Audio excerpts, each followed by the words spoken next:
Well, I think I'm going to go ahead and get started for the day. Thank you all. And if you're still coming in, don't worry, we haven't covered anything just yet, as we'll be kind of setting up a little bit of the housekeeping before we get the webinar going. But I would like to welcome everyone today to talk a little bit about college attendance motivations and what students are thinking about and why it is they still want to go down this journey, and a lot of the internal psychology at play as we think about the best ways we can serve our students, communicate with our students, and so forth. So really excited to be doing this webinar today. And I appreciate everyone who is here because I know we are all just back in the office. And so to come to a webinar in your first week back is very brave, and I appreciate that. I appreciate everyone's time here today. The folks here at Carnegie have asked me to go over a few of our kind of background pieces of information before we get into the presentation itself. And on these details specifically, I'd like to cover, this is intended to go about 45 minutes, and then we'll have about 15 minutes for questions and answers. If you cannot stay for the whole time, don't worry about it. As mentioned in the chat, this will be sent as a recording later. So if you can't catch the whole thing, that's okay too. I will also try and actually beat 45 minutes so that we have more time for questions, but I get really excited about the research and the data, so no promises. We will try to keep things moving quite well though. We do have kind of two functional things in the Zoom chat. There is the chat room, which is where Travis has already started putting some information and information about the seminar or the webinar itself there. We also have the Q&A function. So using the Q&A function is best opportunity where you can ask specific questions. I will try and get to those probably at the end of the presentation, unless there's something that's kind of midstream that I think works really well within what we're discussing at that moment. Later on, you will get this in an inbox. You'll get the slide deck itself as well as the recording. So if you have any information long-term, we also have the actual report that this webinar is built on at the Carnegie website. And there will be more information about how to access that if you haven't seen the report to date, as well as our tables of kind of endless data if you so choose to dive into that. Also, as soon as this webinar is complete, there will be a post-webinar survey. We would really appreciate it if you take that survey. As a researcher, I love to see that our group is doing surveys now to capture what is helpful in webinars and what it is you have as far as feedback. So those are just a few housekeeping things to cover before we get the webinar started. And I will go ahead then and start away with our topic on college student motivations.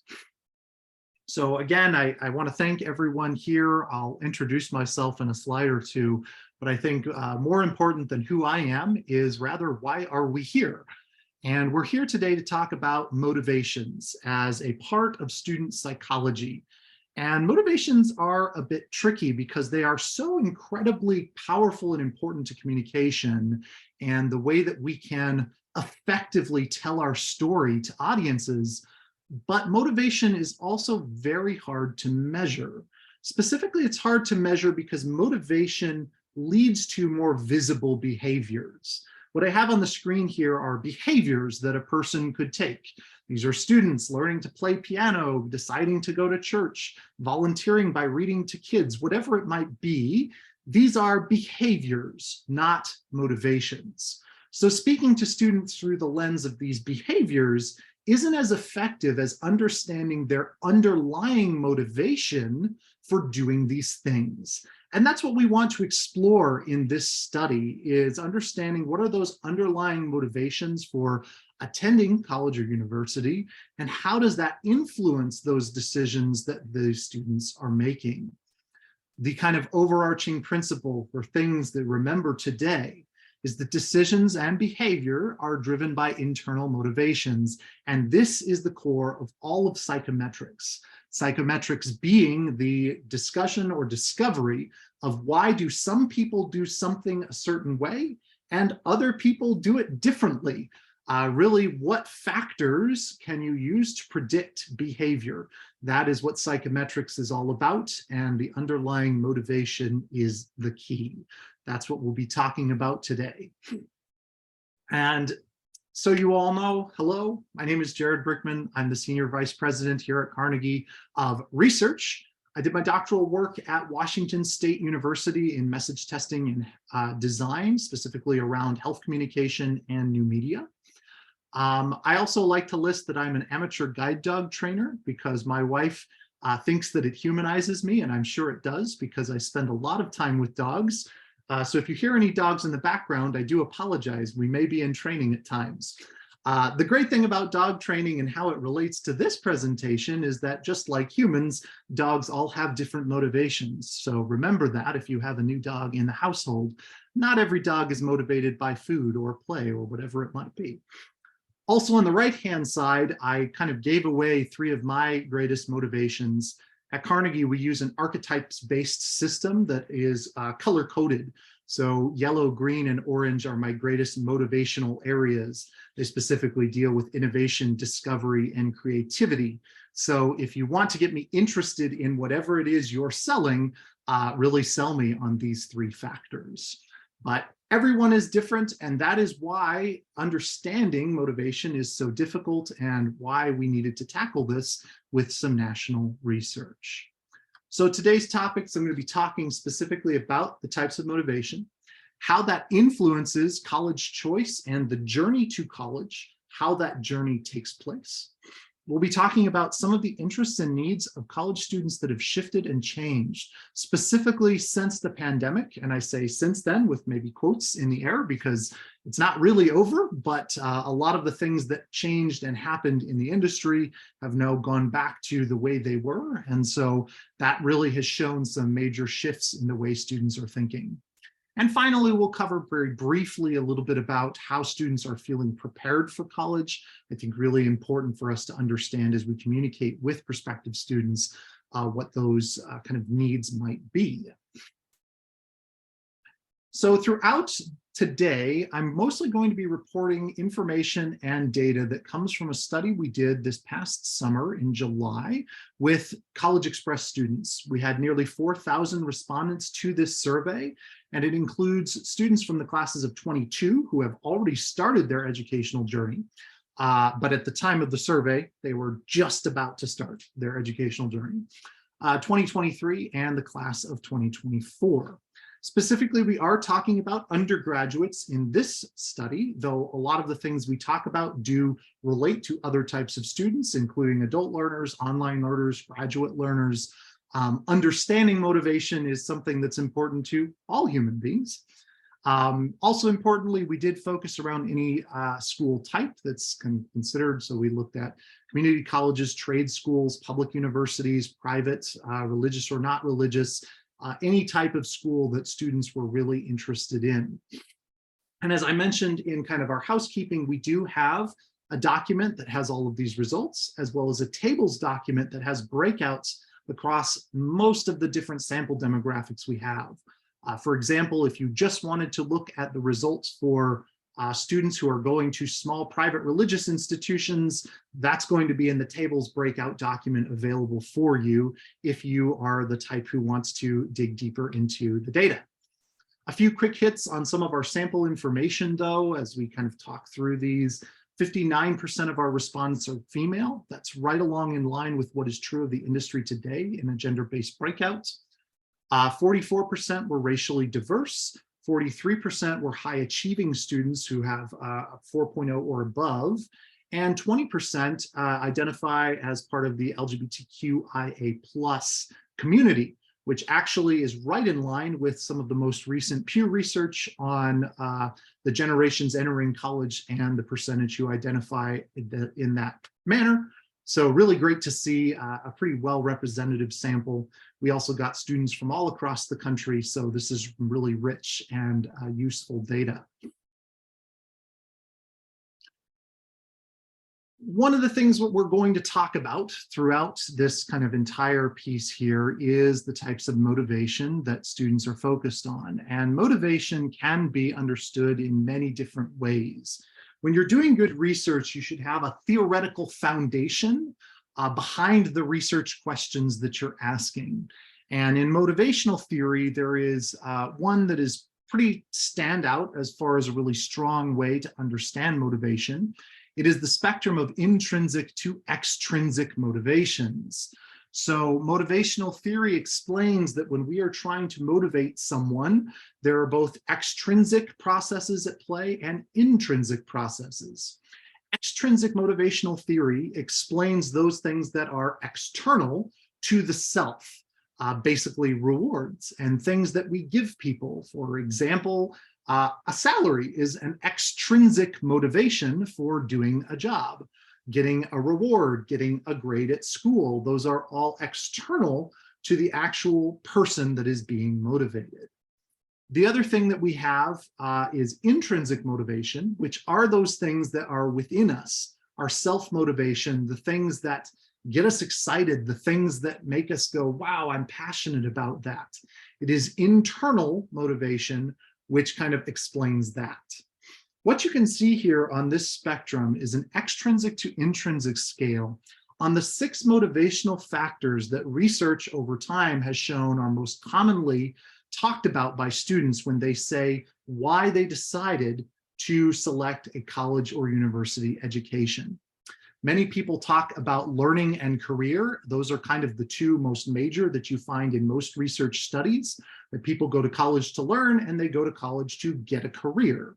But we also have things such as the impact on society, the way that it helps them garner social capital, the college experience, which I put in quotes because it feels very ethereal, but this idea that they are going out and having an experience in college that is internally motivating, as well as achievement. So being able to put degrees on your wall, like I have degrees back there, that's kind of an achievement motivator when you get a degree. So what we're showing here is that of these 6 motivational factors for people going to college, some are more extrinsic and some are more intrinsic by nature. What this allowed us to do is we asked our respondents about these different categories and which were most motivating to them. That allowed us to find that on average, more students are kind of intrinsically motivated than extrinsically. Of course, everyone kind of ends up somewhere on this spectrum from more extrinsic to more intrinsic. The sample average, as you can see, is slightly more toward the intrinsic side. That intrinsic motivation is something that people are a little bit more excited about. It's the thing that they think college is all about. It's that experience, it's that building yourself up. Of course, there are extrinsic motivators as well, but it's important to think about the fact that a lot of students want this intrinsic value that is, from a communication standpoint, a little bit harder to market. As we're thinking about strategically, what does this mean for the way we communicate with students? All of the things that we typically talk about, like the job potential and how you're going to make it in college and what this offers you as far as kind of outputs and scholarships and things of that nature. Extrinsic motivations are kind of easier to talk about because they're more of a physical thing. Intrinsic motivation can feel a little more ethereal. And so we have to get better about understanding how do we intrinsically motivate folks, especially with the storytelling that we can bring to the table. Because intrinsic motivation is going to come more from feeling than logic. And that's what we have to think about when we're thinking about changing behaviors and getting people excited about our institutions. One of the things that's really interesting in motivational theory is that a lot of this kind of stops here. So this table indicates in those 6 kind of categories, the percentage of students who said certain things were most motivating to least motivating. There are a few really interesting findings from breaking this down. Specifically, that learning did end up on the top.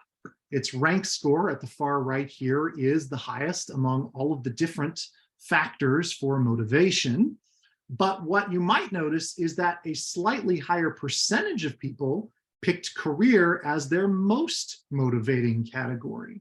That's kind of an interesting dichotomy. What you can see there is there's a large subset, a quarter of students, that career really is most powerful. But then there's a larger subset of students who put learning in kind of their second position. It gives that higher ranking score, and fewer people select learning as its least motivating compared to career.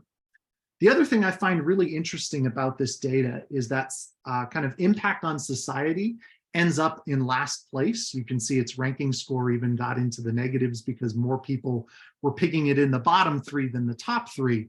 But what's really interesting about this is if you look at the most motivating category, it's actually the third among the most motivating category as well. So even though this kind of impact on society doesn't score as well, there is almost a fifth of students who it is most motivating to. And that's really important to understand as we kind of think about how this data gets. We have to think about that individuality and recognize that there are some things that maybe not a lot of people care about, but for a smaller subset of people, it's the most motivating factor for them. So this is some information about motivating students. But what we tend to see in the research is it kind of ends here. Most often they say, yep, learning and career, that's why people go to college. The problem is that a lot of those studies don't really well define what students mean by learning or career. What do they mean when they say learning is motivating to them? So what we did is we went one level deeper to ask them, okay, within learning, what is kind of the actual motivational goal when you say learning as something that you're interested in? Here are the 3 learning motivational factors that we found through qualitative work over the years that really understand learning at a deeper level. The first is about studying a topic of great personal interest. The second is about expanding overall knowledge. You can think of kind of the traditional liberal arts education of, oh, I want to know a lot of things about a lot of different things, as well as mastering a specific skill or program. So that's a very technical side to learning. And again, we can see that these answers differ among these 3 categories. Specifically, that the most motivating part of learning is about a topic where a person has a great deal of interest. Think of that in the intrinsic side of motivation. If a person enjoys the topic that they're going to learn about, it's more motivating to be going to those classes. I don't think anything there is groundbreaking, and you're not going to run home saying, I've solved the solution for motivating students, but it's really nice to see that you do have kind of a strong kind of preference toward that, that shows why the value of intrinsic learning is so important. The thing, though, that is really important is that there's still about a quarter of students who pick these other categories as more important to them. Mastering a specific skill or program to an advanced level is a slightly more extrinsic motivation. While you would consider these 2 very much more intrinsic, mastering a skill or program tends to lead to certifications, tends to lead to things that people can point at and say, hey, I'm an expert in this, which makes it more of an intrinsic side to the learning motivation. So if you have a person who is extrinsically motivated, this might be the side of learning that really gets them more excited than those folks who are on the intrinsic side of the scale. I also put some of the results for career motivations here because I think they're kind of an interesting thing to see, because here mastering a specific set of skills is at the bottom. When you look at career motivations, obtaining a specific set of skills is kind of at the top. So there's also this idea that understanding what is important to career motivated students is more about that skill side than the learning motivated students who might have picked this third one, mastering broad skills requisite to a success in any career. Things like presentational skills that hopefully I learned at some point and is why I'm presenting today. But other types of skills like writing and office politics, all those things that you need in pretty much any type of job. Really important, all of these different pieces are going to be available to you in the tables document for all 6 categories.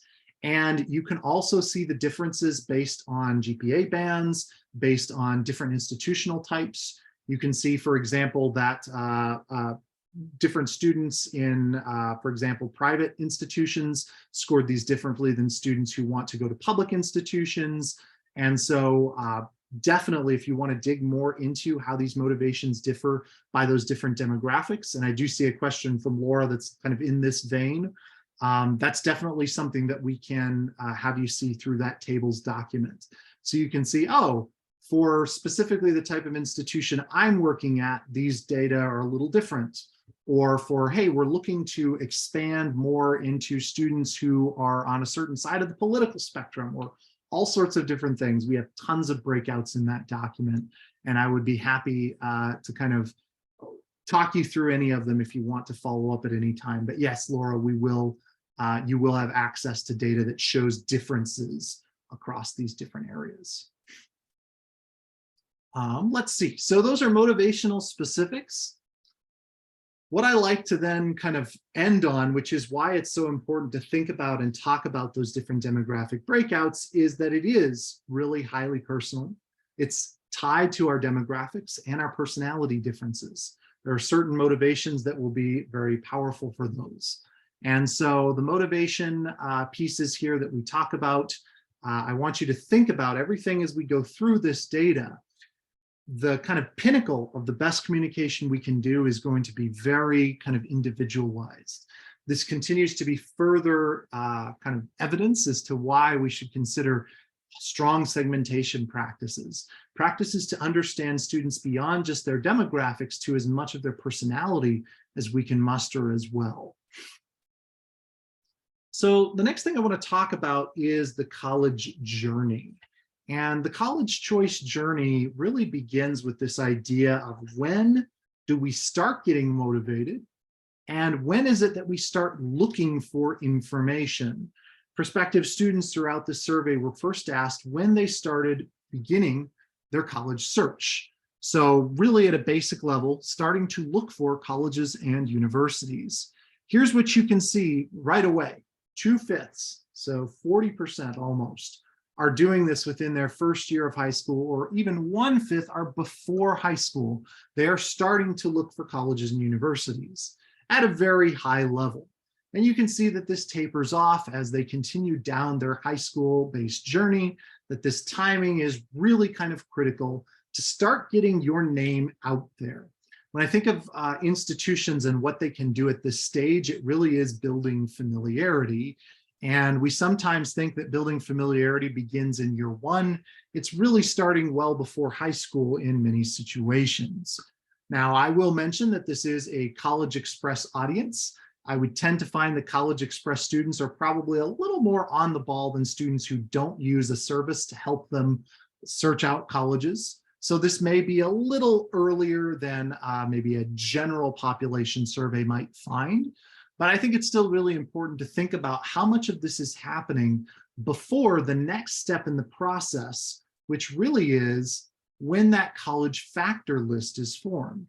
So we said to students, okay, we know when you started looking up colleges, but when did you actually make a specific list that said, these are the things that are important to me about a college and how I would pick college A over college B? And here you can see that a lot of these factor lists don't start now until maybe between that sophomore and junior year. You can see it's also much more spread out over time. A lot of our results found that the differences between kind of the extrinsic and the intrinsic is that this happens sooner for those intrinsically motivated students. There's something exciting about looking up colleges and making those lists early on, whereas extrinsically more motivated students a little bit later in this cycle. They get there and they say, yes, but I need something to kind of motivate me there. Usually it is going to be interaction. And so across our motivational types, one of the things that we see is the value of factors of choice.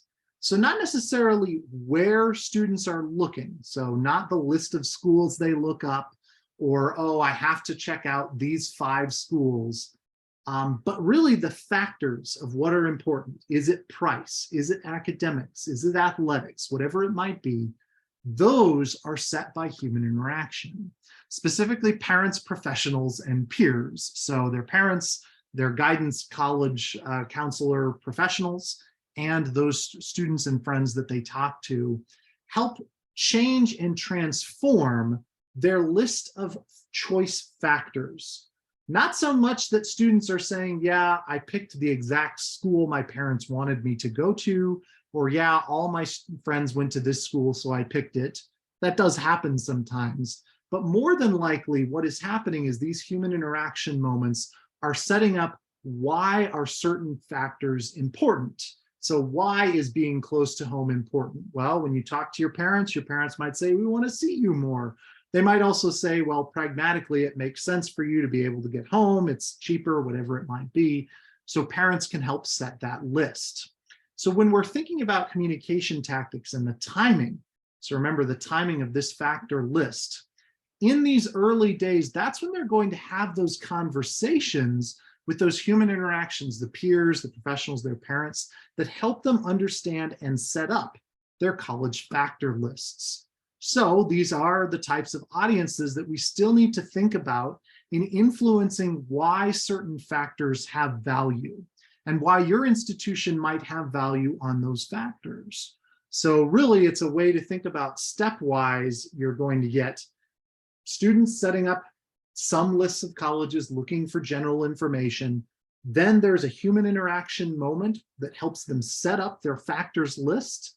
And then that factors list drives the applications, drives the decision factors, and really drives the kind of motivational piece at the end route as you're getting into their junior and senior years. So we talked a lot about college choice factors. We, of course, then asked what college choice factors are most important to students. Importantly here, we give them a very large list. This is a list we've curated over several surveys in the past to see what students are either going to write in or what students are going to note throughout those surveys.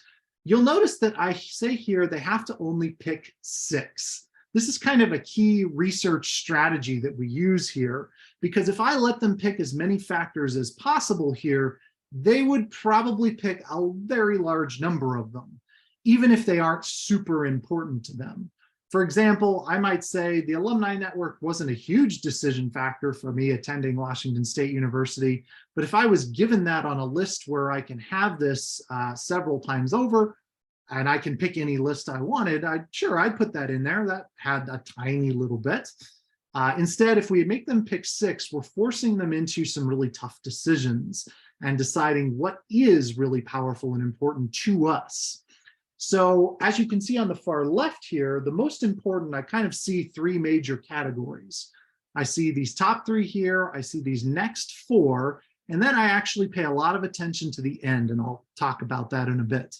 So this first cluster, degree and major options, scholarship and aid, and tuition price. I talk about these factors as being overriding factors. What that means is if you don't have the degree option they want, sorry, it doesn't matter how great anything else at your school is. If you don't have the major that they are so invested in, you're not going to land that student. They're not going to get excited. Similarly, with scholarship and aid and tuition price kind of as a combination there, we're seeing the other overriding factor being that, well, as much as someone might love your school, if they can't afford it, doesn't really matter. I think what's really interesting, though, is that you can get some real information about which students picked scholarship and aid versus which students picked tuition price. Some, of course, picked both factors, but it was really interesting looking at the data. There were many students who picked one or the other.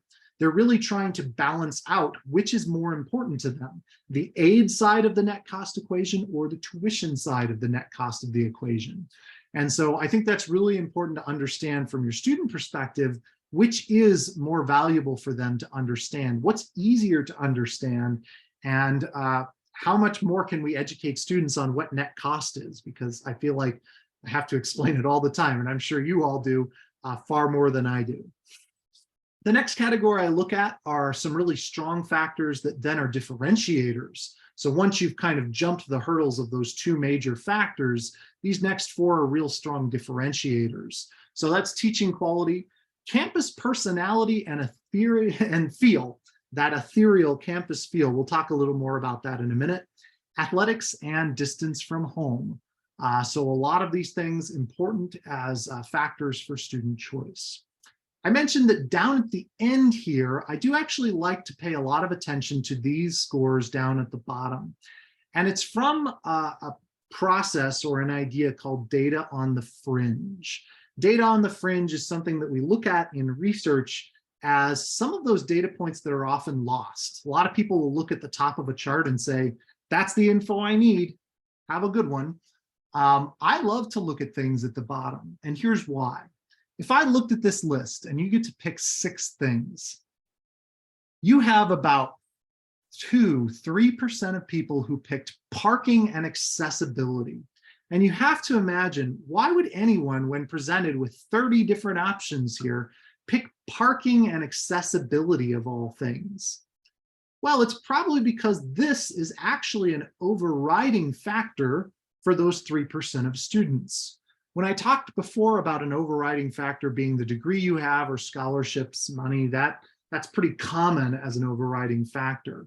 When you have an overriding factor that's going to kind of bring these up at the back end, what that's really about is that there are specific students who they need parking and accessibility, no matter what. They might have a disability that reduces their mobility. They might have very specific other types of needs that make them go, I need this, absolutely. Campus dining is another good one. Might be a person with very specific dietary restrictions that they need. And so they're selecting these things that a lot of us might throw our hands up and go, is that really that important of a thing? But they're picking it because it's critical to who they are. Data on the fringe like that is one of the most important pieces of personalized strategies you can ever use with a student. If you get data from a student that says they're, you do a question similar to this, and they're the only student who picks a certain answer, that's hugely important information for how you can individualize an interaction with them and communicate something to them that means the world to them comparatively to the average student who may not care about it. It was really quite interesting. We presented these results first at AMA back in November, and we had a student panel there. And one of the folks on the student panel, as we started getting in the discussion, said, I'm one of those people. I can't navigate a campus that's all stairs. Here's the things I need. So parking and accessibility would be my number one thing. And they said, no one has talked to me about it. I have to go search it out. Even when I've applied for kind of information about disabilities and so forth, they've had to go seek that out. So if we can be more proactive about data on the fringe, you can create some of the most powerful personalized strategies that you're going to get from understanding a student. The other thing from factors of choice that I like to talk a little bit about on is called campus feel, because we hear from students all the time, oh, the campus felt this way, I had this feeling, it felt so good, that's why I picked it. And it is a very ethereal thing. It ties in with the more ethereal side of intrinsic motivation. And campus feel is highly related to the way that you tell stories about your school. It's highly related to the personality that your school exudes. And we spend a lot of time on that at Carnegie and understanding how your message creates a story that invigorates and excites students. But what I wanted to do in this particular study is understand from students, when you select campus feel, what does that even mean to you? So we had a qualitative open entry portion of our survey where people could talk about campus feel. And specifically, these are the 5 major themes that emerged. Belongingness, sense of feeling like home, safety, the people there. The one I want to spend just a tiny bit of extra time on is called envisioning the self. This person saying, I have to imagine what it would be like to be there, putting myself in a student's shoes. Envisioning a self is an incredibly important part of motivational and behavioral theory. You may have at some point in your lives heard of something called uncertainty reduction theory. It basically states that humans are terrified of things they are uncertain about. Maybe not always terrified, but it definitely reduces their motivation if they don't know how a thing works. If you've ever had a young child who doesn't want to go up and ask for the ketchup packet from the person at the front counter, part of that is due to social anxiety. The other part of it is because they've never done it before, and maybe they've never seen it happen, it's hard for them to envision that script. The same thing happens for college students all the time. And it's why differentiation on what it's like to be like at your school is so important. they have probably only seen scripts from either older siblings and friends, movies and television, and maybe their campus tour with a school about what it's like to be there and be in college. And so schools that can reduce that uncertainty are going to be most powerful in getting strong marks for campus feel, because that's what students really want. They need to know what to expect. Of course, that means you also have to have that type of experience once they get there, but this is so strong on that kind of a motivational side, and why campus feel often comes up so high on these factor lists. The next thing I want to talk about is shifting interests based on what happened throughout the pandemic and some of the takeaways we can use from that to understand how factors of choice change. I purposefully didn't put a title on this page. You will find it in the actual report with a title, so you don't have to try and remember what this trend line is for. It's mostly because I wanted people to guess at a presentation what this trend line could be about. I will spill the beans here, though, and say that this is interest in online classes. Here's where interest in online classes was pre-pandemic. We used to ask students, how likely or how interested are you in online coursework? And pre-pandemic, it's pretty low. And again, these are traditional undergraduate students, so it's not surprising that it's maybe lower than some of your adult audiences or even grad audiences, but really quite low pre-pandemic, below a 2.2 on a 5-point scale. What we saw is in spring 2020, right after the pandemic hit, we see a slight uptick, students starting to think about it and say, yeah, that's a thing. And by fall 2020, we really saw this motivation go up, that people said, yeah, I have to start embracing this. This is something that I might have to do. I might have some interest in this. At the point where the gray line average here really peaks in spring of 2021, a year after the pandemic hit, and at a point where most everyone was doing some type of online work at places. What I think is really interesting is the differential, this gold line and this crimson line, with the gold being kind of future classes, whereas the crimson line being the incoming class. So in spring 2021, that would have been the fall class of 2021 coming in saying, you know what, I'm really not interested in this. As they got closer to that situation, you can see it didn't really bring that as much kind of interest and excitement about online coursework. As the pandemic wore on and we started getting into situations where places were reopening in fall of 2021, you can see we started to see a downward trend. People less interested in going to online coursework. They had all of these negative kind of interactions and experiences. So it's really going down at this point. Till the point of our study, again, this is summer of 2022, we now show that there is a lower interest in online coursework from traditional students from before the pandemic levels as well. So it really had a real boomerang effect of people interested and now really on the side that are not interested in this.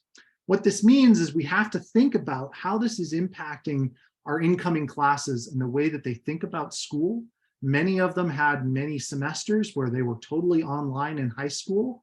That's incredibly destructive in the way that students traditionally, as we understand them, can prepare for college. It means there are a lot of differences and things that we might have to adjust for, and I'm sure you're seeing that at all of your institutions already, that you're getting incoming freshman classes who don't know quite as much as you might expect them to because they are still trying to keep up from that lag. And I think what's really interesting is how this perception has changed so much kind of in the negative direction. Here are some other things that have changed from the 2019 study that we did. This was pre-COVID. We didn't even know COVID was going to be a thing at that time. So I'm glad we did a study in late 2019 that asked college choice factors. And then here's our data in the middle of 2022. What you can see is that the number of people who selected scholarship and aid went up, while the number of people who selected tuition went down. Remember, I talked earlier about how some people will select one or the other. And what this indicates is that scholarship and aid is becoming more important. What that tends to mean is that people have lower kind of capacity, because this side of the coin is more important typically to lower income individuals, whereas the tuition side is usually more important to individuals who expect less aid and help. Another that has changed is that campus feel.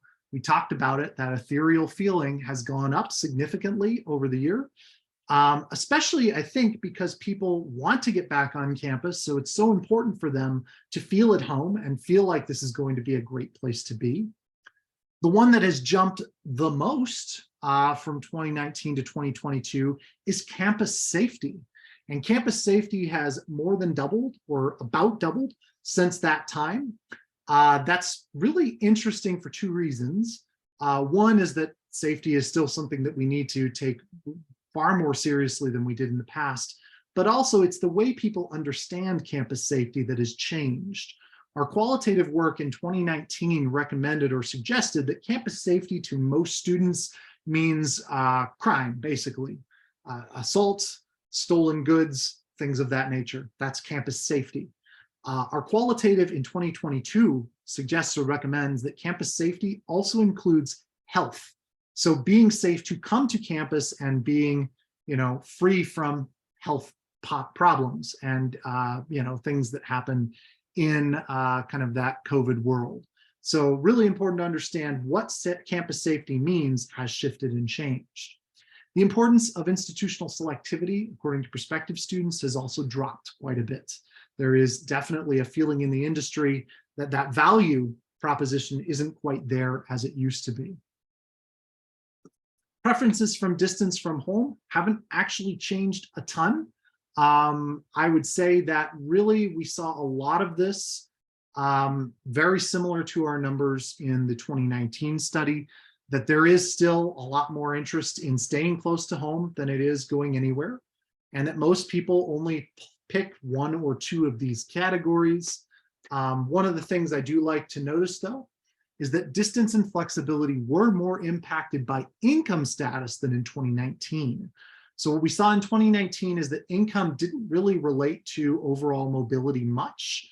Now in 2022, it very much does, in that lower income respondents were much more likely to want to stay close to home and be less flexible on how far they travel. And so that additional kind of piece of the financial side has come into play in 2022. So students are still adjusting. They may need some more reassurance. As you consider a lot of the things that have changed, make sure that our strategies are keeping up. The last thing I want to talk about just very briefly before we get into questions is preparation for college. And we were asking students specifically first, the class of 2022, these are folks who now have a full semester under their belt. We asked them back in July how prepared they felt for their college journey. And what you can see here is that it really runs the gamut quite a bit, but there are not a lot of people who felt completely prepared. Less than 1 in 5 felt completely prepared for their college experience. And what we saw specifically is that lower income students were much more likely to say they were prepared for going to college.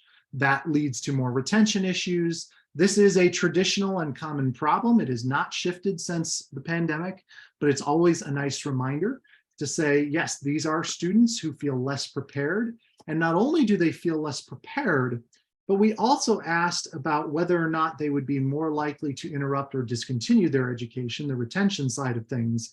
And you can see that 5% of low-income students are already considering interrupting or discontinuing their education. This is before they set foot on their campus at all. So as that time goes on, things definitely change. And so it's another way for us to think about how can we understand students, meet them where they are, and what is important to them as we get to that piece. We also asked students about their motivation. And as you can see here, my major takeaway is throughout this entire survey, we can understand that students are still motivated to attend college. They're still excited about the experiences that college offers: study abroad, athletics, Greek life. Most concern is still in the area of financial access. That's why these last two slides about low-income students are so important. A lot of students, though, are really on the positive side. I think there's a lot of excitement still in the industry, and students are excited for that. It's why it's so important, and I'll just mention it here. It's why it's so important for us to recognize the individuality of students. And the results of this survey, and I hope you do dig into the report and the tables document in the near future, the results of this survey really reinforce to me why we do what it is we do, as far as communicating effectively with students and trying to understand students as individuals. There are a lot of things that are happening in the next few years that are going to make the industry more difficult for a lot of us in the way that we're trying to figure out how to attract students. And I think this survey was a good reminder of how individual motivations and really the human connections you can create with students have such tremendous power. And hopefully some of these results can help you in some of your strategy in thinking through what to highlight, what points of data to pick up throughout the process, and how this can impact the idea of motivation. Thank you all so much. We are going to be sending along information. I know it's down here. Apologies. We have this slide deck will be going out, and it does have links to the full report, some of our past reports, some information about Carnegie. This full report also has access to what I've been calling the tables document. So the tables document is where you can get all of the specific breakouts, whether it be across demographics or institutional types. Those are really, I think, the huge, most valuable piece. If you're, for example, a large public institution, I recommend you get into that tables document and you look at the responses for just large public institutions. I think you could get a lot of value out of that. Use these overall results and what I've talked about to maybe help you get through a lot of those questions. I have a question from Sue, whether or not these students are American or a mix of countries. Great question. This is primarily driven from our College Express database, which is mostly stateside. We did have a few respondents from other countries. I did not get enough for a specific breakout, though. I will say, though, that I've talked with a few folks from institutions in other countries who have been very interested in this data, who said they've seen very similar things on their side of the pond. That's not really the other side of the ocean in other countries. So that's a great question. In particular, I'd say this data is best suited for understanding students from the United States at this point. All right. I think we have a few other questions in the webinar chat. So yes, the full report will be coming. That's the link that will come in this slide deck. You will also have an opportunity, once you have the slide deck, who you share it with is your prerogative. We would love to have you share this to anyone who you think it would be valuable for. It would be great if there's someone within your network to have it go through this link so that we can kind of collect our own information about how many people are reading it. But if you have the PDF, it's your PDF to use. So please do feel free to share it. I believe the recording will have a password, but I don't see any reason why you couldn't also share a password to the webinar link. If you'd like them to listen to my voice for 50 minutes, that's an opportunity there. Anything else? If you have anything here, I'd love to talk through on the Q&A link on the Q&A form in Zoom here. Or if you want to come on mic and ask me a question, that's fine too. I'm happy to stay here. We've got another 10 minutes.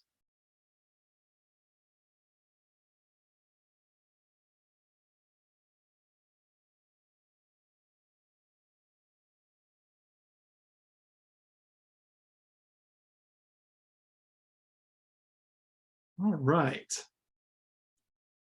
Here's a great question. The question is about an increase in safety as a confirm related to the repeal of Roe. That's a fantastic question. I'm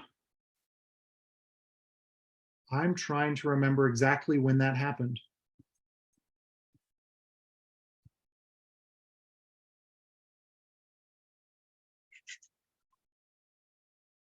think it was, yeah, late summer.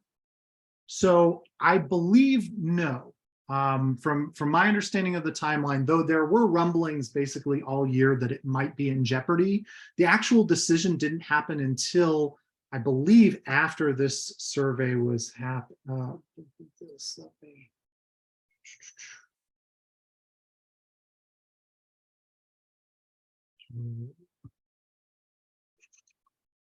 Let's take a look.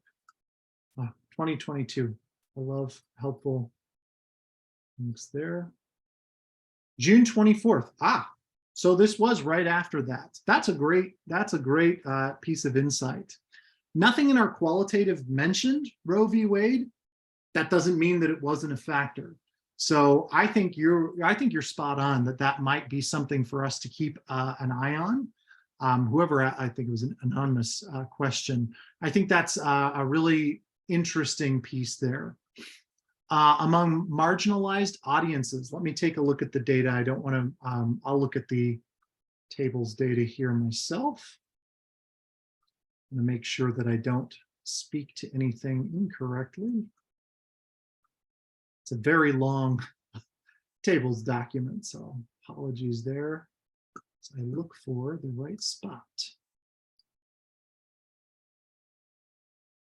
College choice factors. Let's see. Campus safety is going to be here. So those respondents who had higher likelihood of selecting these factors are women, those who come from low-income families, or who are in what we call our Carnegie Vitality Motivator case. That was not statistically significant for the LGBTQIA+ community or any of the racial breakouts that we did. Importantly, when we run any of these comparisons of saying, oh, this group is more likely than that group, what we're doing is we're holding it constant on other variables. So women selected it more often. That often washed out a lot of the variance, but that's a great question. So I would say that it's not necessarily specifically all categories of marginalized students, but definitely female students have a higher concern there.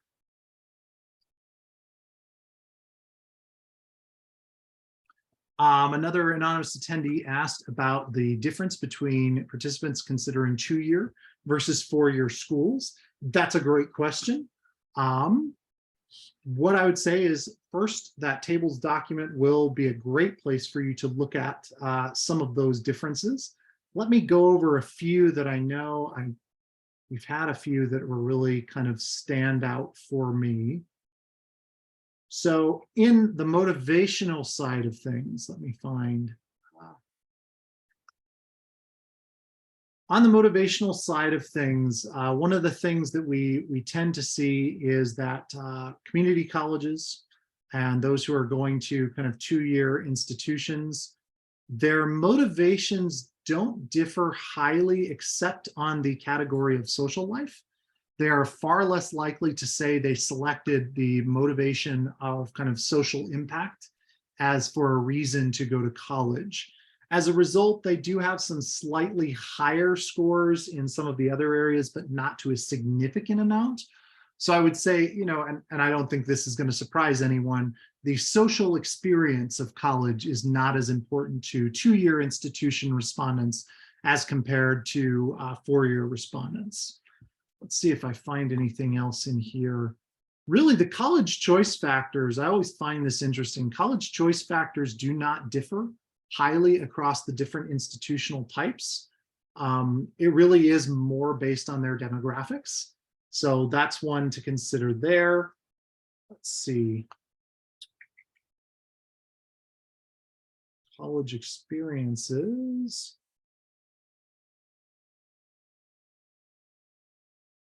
The other thing that we tend to see is true, especially of mid-size and smaller community colleges, is that students are also less likely to say that they're interested in college-based experiences like clubs and activities. For example, sport events, undergraduate research, study abroad, intercollegiate athletics, intramural sports, all much lower scores from community college and 2-year audiences.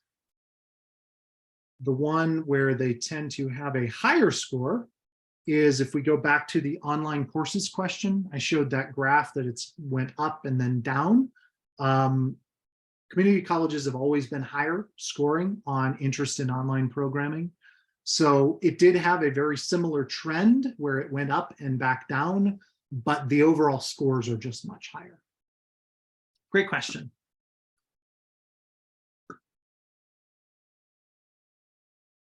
All right, we got just a few more minutes. Any more questions? If not, I did want to just take a minute to say thank you all so much for coming today. I'm happy to answer future questions. My information, let's see, is that here? I don't think I have my email on here. You will probably get that in the follow-up email. So I appreciate all your time. Ooh, I do have a question from Brandon. Any research capture data on the needs in mental health services or counseling?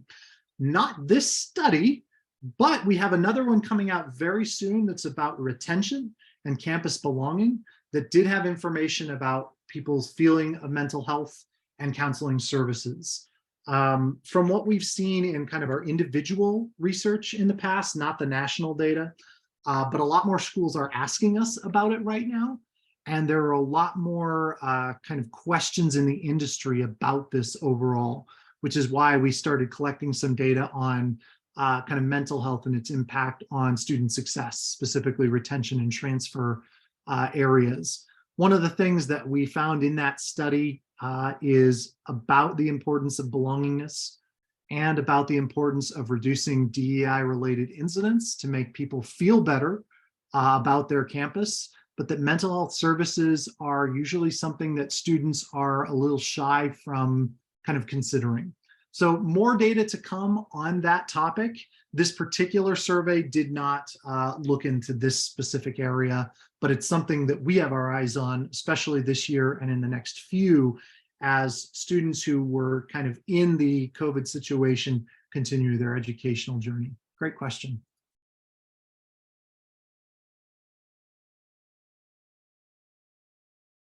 All right, well, I hope everyone enjoys the rest of their Thursday, and good luck this semester. I know we're getting back into the swing of things, but really big things coming in the next few months for everyone as we communicate with students and start admissions processes and all that. So wish you all the best, and I appreciate your time today. Have a good one.